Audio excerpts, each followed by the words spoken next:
Specially স্টুডেন্টদের বা young জেনারেশনদেরকে আমরা কিন্তু গ্রুম আপ করার চেষ্টা করি।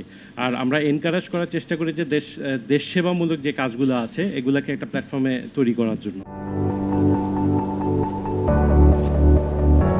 গণ্যমান্য ব্যক্তি এবং সবার পরিচিত বদিউল আলম স্যার আসার কথা ছিলেন। উনি যেটা আমাকে আজকে সকালবেলা ফোন করেছিলেন যে একটা মানে জরুরি কাজে বাংলাদেশের বাইরে যেতে হয়েছে। আমাদেরকে কিন্তু উনি অডিও ভিজুয়াল একটা বার্তা দিয়েছেন, উনি কিন্তু প্লেনে বসেই দিয়েছেন যে না, আমি তোমাদের সাথে সম্পৃক্ত হব। দেশ সেবা লিডারশিপ অ্যাওয়ার্ড 2024 শুধু ব্যক্তিগত অর্জনের উদযাপন নয়, এটি আমাদের জাতির সেবা, উৎসর্গ এবং দৃঢ় সংকল্পের প্রতীক। আপনাদের কাজ একটি গুরুত্বপূর্ণ প্রভাব ফেলেছে এবং এই স্বীকৃতি আমাদের জাতির কৃতজ্ঞতার ক্ষুদ্র প্রকাশ। আপনারা সবাই আমাদের দেখিয়েছেন কিভাবে সততা নিয়ে সেবা করতে হয় এবং চ্যালেঞ্জের মুখে অবিচল থেকে কিভাবে এগিয়ে যেতে হয়। Once again, H&H Foundation have stepped up to the occasion by empowering volunteers to help local communities rebuild their lives.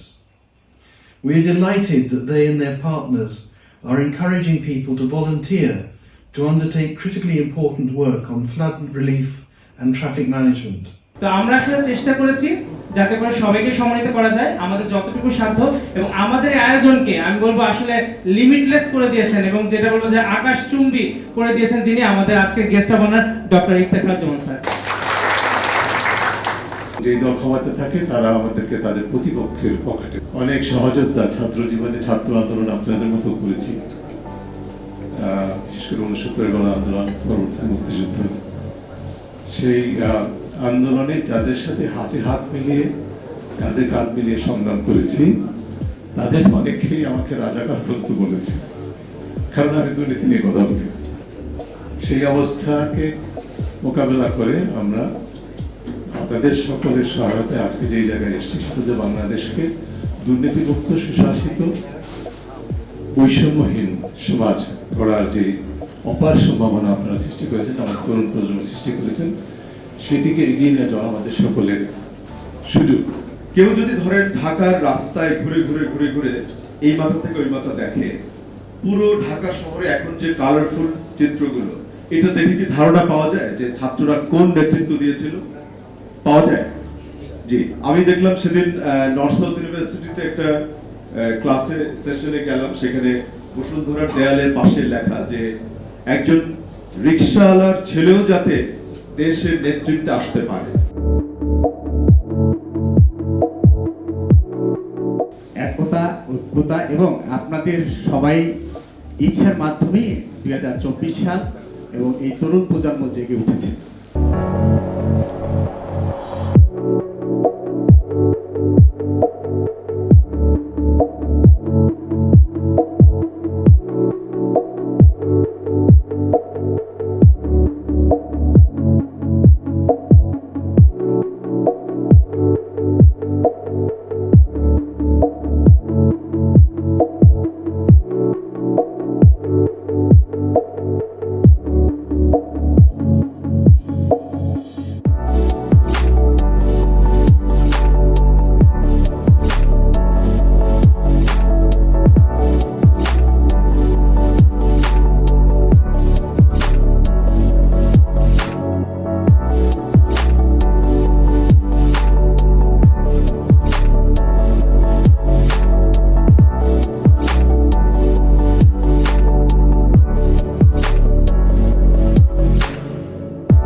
ছাত্র জনতার আন্দোলন, বিশেষ করে তারুণ্যের যে অজেয় শক্তি, সেটার বিজয়ের মাঝখানে যে দেশ গঠনের নতুন সুযোগ, নতুন বাংলাদেশ গড়ার নতুন সুযোগ সৃষ্টি হয়েছে অভূতপূর্বভাবে, অনেক ত্যাগ এবং রক্তের বিনিময়ে।